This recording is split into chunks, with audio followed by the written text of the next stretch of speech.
We're about to dive into an incredible story of resilience. But here's the twist. Its true power isn't just in the story itself. It's in where it's being told, and more importantly, who is required to learn it.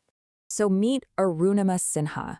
She was a national-level volleyball player for India, with a super promising career ahead of her. I mean, she was at the absolute top of her game. But then, something absolutely unthinkable happened. She was on a train, and she was brutally attacked. When she tried to fight off the robbers, they threw her from the speeding train onto the tracks below. In one single horrific moment, her entire life was shattered. As she lay there, another train actually ran over her leg. The injuries were so devastating that doctors had no other choice. They had to amputate her left leg below the knee. Her career as a volleyball player, it was over. Now, for most people, that would be the end of the story. But for Arunima, it was just the beginning. Lying there in her hospital bed, she didn't just decide to get better.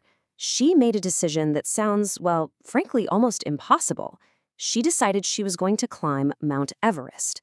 Think about that. An amputee, her athletic dreams completely destroyed, now setting her sights on the highest peak on the entire planet. And this quote? This was her motto, her guiding light. She truly believed that physical limits don't matter as much as the power of your own will. It's a mindset that just refuses to be defined by what you've lost, and instead focuses only on what you are absolutely determined to achieve. And you know what? That determination led to one of the most incredible stories of triumph you'll ever hear. After 18 months of absolutely grueling training, on May 21st, 2013, she did it. She stood on top of the world, the first female amputee to ever conquer Everest. But what if I told you that this amazing, powerful biography wasn't something you'd find in a self-help book or watch in a documentary? What if this was a mandatory, graded lesson for first-year engineering students? Because that's exactly what it is. And this gets us right to the core of what we're digging into today. The surprising textbook lesson, where we find out where this story is taught, and more importantly, why. So get this. Arunima Sinha's life story is a core comprehension passage in the official English curriculum for thousands of technical diploma students all across the state of Maharashtra in India. We're talking about our future mechanical, civil, and computer engineers here. And this isn't just some optional reading on the side. This one unit, just on comprehension, is worth a whopping 24 marks on their final exam. That's one of the highest weighted sections in the entire subject. So yeah, understanding Arunima's story is absolutely critical for them to pass. This all begs a pretty big question, right? Why?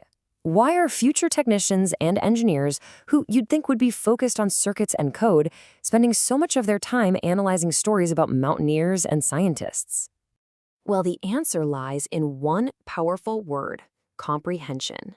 And it's not just about being able to read, it's about being able to pull out the meaning, spot the main ideas, and understand what's really being said.